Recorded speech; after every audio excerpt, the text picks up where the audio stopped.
kita menginginkan ibadah yang kita kerjakan itu memberikan manfaat maksimal untuk kita, berarti yang harus kita perhatikan dan yang harus kita tunaikan adalah menjaga adab dan akhlak dari ibadah tersebut. Sebab adab inilah yang memberikan nilai kesempurnaan terhadap setiap pelaksanaan ibadah-ibadah kita. Mungkin sebuah ibadah secara zahirnya udah benar, tapi ketika adabnya ini tidak diperhatikan, maka kesempurnaan ibadah tersebut tidak akan tercapai. Seperti misalnya puasa yang kita kerjakan. Ketika kita sudah menahan lapar, haus, oke, ibadah kita udah sah. Tapi ketika kita mencaci, ketika kita berdusta, ketika kita memaki, kemudian ketika kita masih melakukan hal-hal yang tidak seharusnya dilakukan di bulan Ramadan tersebut, seperti tidak mampu menjaga pandangan kita, ini akan merusak atau mengecilkan, bahkan bisa saja menghilangkan pahala dari amalan puasa tersebut. Ini masuk ke dalam kategori adab. Dan nilai ibadah tersebut dilihat dari adabnya.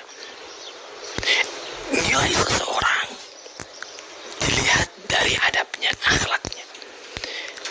Sepintar apapun juga seseorang, sebanyak apapun juga ilmu seseorang, tapi kalau adabnya itu tidak ada, dia tidak mampu menjaga adab dan akhlaknya, maka seluruh ilmunya itu nol.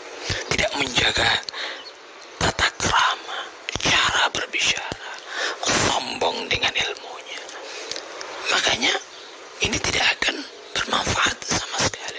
Coba Anda lihat, Rasulullah itu diutus ke alam dunia ini itu untuk menyempurnakan akhlak manusia, untuk mengingatkan kepada manusia tentang akhlaknya, adabnya. Jaga ini. Bahkan pengutusan Rasulullah itu pun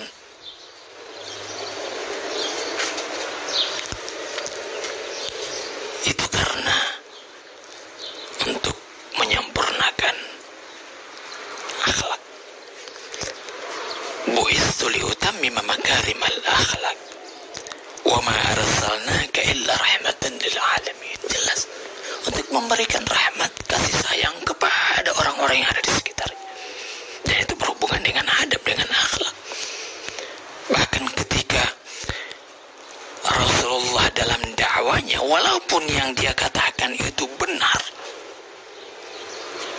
tapi ketika tidak disampaikan dengan cara yang beradab, dengan kelembutan, maka pasti ajaran Rasulullah akan ditolak. Makanya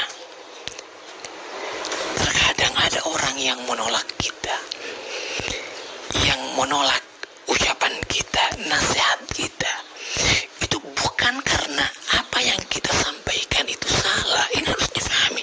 Memang yang kita sampaikan itu benar, ayat-ayat Al-Quran, semuanya ucapan-ucapan yang baik.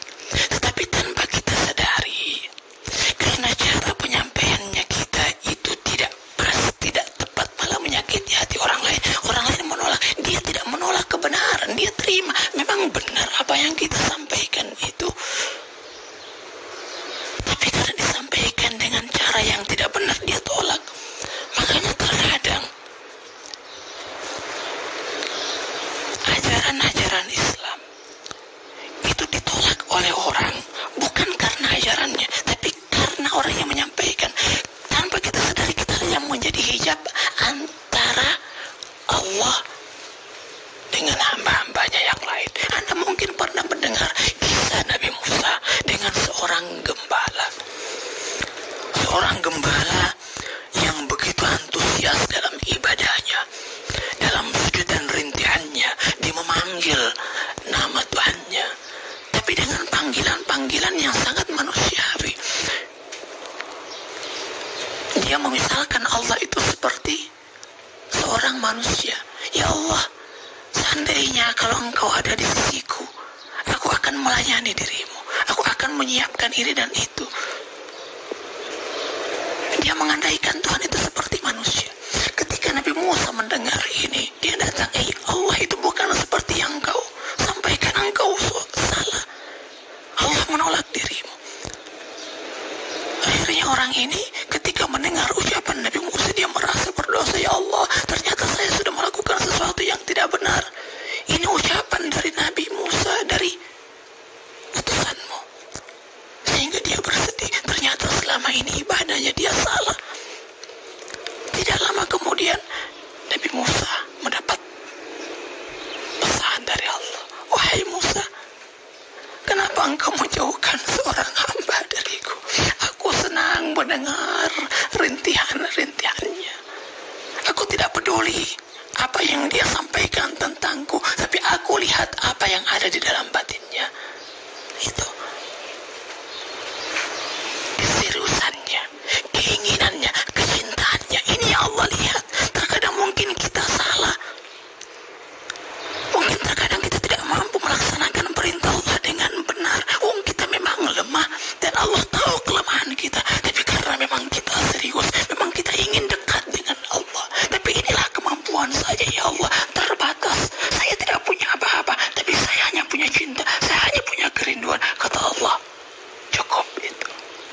Seperti orang yang datang ke Baitullah, dia tidak punya apa-apa, datang ke Baitullah. Ya Allah, saya penuh dengan dosa. Ya Allah, saya penuh dengan maksiat. Saya belum mampu melaksanakan ibadah, salatmu, Al-Quranmu dengan benar. Kata Allah, oke, saya tidak peduli itu. Yang penting kau datang saja kepadaku. Kan terkadang seperti itu.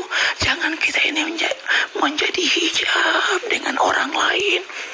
Tanpa kita sadari ini yang terjadi. Kita menganggap bahwa kita inilah perwakilan dari Allah. Kitalah ini sebagai orang yang membawa ajaran Islam. Jangan. Mari kita dekatkan orang kepada Allah. Allah lah yang akan menilai siapakah hamba yang sebenar-benarnya. Itu tujuan dari ibadah ini. Saya rasa demikian. Mudah-mudahan bermanfaat. Insya Allah kita ini menjadi hamba-hamba Allah yang diridhai. Dia menginginkan kita. Jangan sampai hanya kita yang menginginkan dia, tapi ternyata dia tidak mau menerima kita karena dia lihat bahwa memang hati kita tidak menginginkan dia. Engkau hanya menginginkan apa yang aku miliki. Allahu Akbar. Jangan sampai kita tertipu dengan amal ibadah kita. Jangan sampai kita menjadi orang-orang yang merugi dengan amal ibadah yang kita kerjakan. Wassalamualaikum warahmatullahi wabarakatuh.